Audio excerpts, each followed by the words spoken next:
Assalamualaikum warahmatullahi wabarakatuh. Halo, perkenalkan nama saya Muhammad Yanu Hari Distira. Saya seorang mahasiswa bisnis digital kelas B kampus UPI Tasikmalaya. Nah, untuk kali ini, pernahkah kalian mendengar tentang ekonomi dan bisnis syariah? Sebelumnya, kita sudah pernah mendengar tentang dunia perekonomian. Nah, dan sekarang kita akan belajar tentang ekonomi dan bisnis syariah. Selamat datang dalam rangkuman materi tentang ekonomi dan bisnis syariah. Nah, dalam pelajaran kali ini, kita akan melalui konsep-konsep ekonomi Islam. Kita akan memahami prinsip-prinsip yang mendasari sistem ekonomi yang adil dan berkelanjutan, serta melihat bagaimana industri jasa keuangan syariah berkembang di Indonesia. Nah, tunggu apa lagi? Ayo kita mulai. Nah, bagian pertama adalah pengantar ekonomi dan bisnis syariah. Nah, untuk pertama-tama, mari kita mengawali dengan pengantar ekonomi dan bisnis syariah. Nah, untuk ekonomi dan bisnis syariah ini pada dasarnya muncul sebagai respon terhadap kebutuhan akan model ekonomi yang sesuai dengan prinsip-prinsip agama Islam. Nah, dan prinsip-prinsip utamanya adalah mencakup keadilan, kepemilikan yang sah, larangan terhadap riba atau bunga. Nah, next untuk bagian kedua ada kritik atas sistem ekonomi kapitalisme. Nah, sekarang mari kita telaah dulu nih kritik atas sistem ekonomi kapitalisme. Nih, meskipun nih kapitalisme telah membawa kemajuan dalam sejumlah bidang, namun ada kritik yang cukup serius nih terhadap model ini. Salah satunya adalah ketidakadilan dalam distribusi kekayaan, di mana sebagian kecil dari populasi mendapatkan sebagian besar sumber daya, sementara mayoritas yang lain berjuang untuk bertahan hidup. Nah, yang bagian ketiga adalah kritik atas sistem ekonomi sosialis.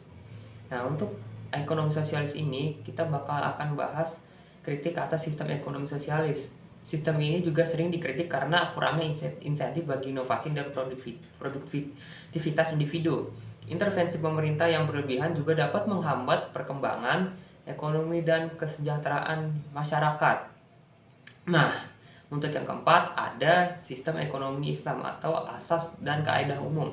Nah, untuk sekarang mari kita fokus pada sistem ekonomi Islam. Sistem ini didasarkan pada prinsip-prinsip keadilan, kepemilikan yang sah, dan larangan riba. Prinsip bagi hasil menjadi landasan transaksi bisnis syariah di mana risiko dan keuntungan dibagi secara adil antara pemilik modal dan juga pengusaha. Nah, untuk bagian kelima ada asas ekonomi Islam.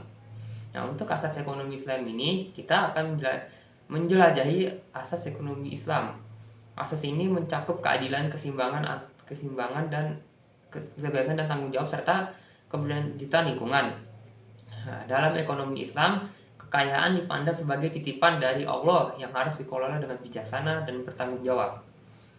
Nah, bagian keenam ada perilaku ekonomi dalam perspektif Islam. Nah, untuk perilaku ekonomi dalam perspektif Islam ini sangat penting.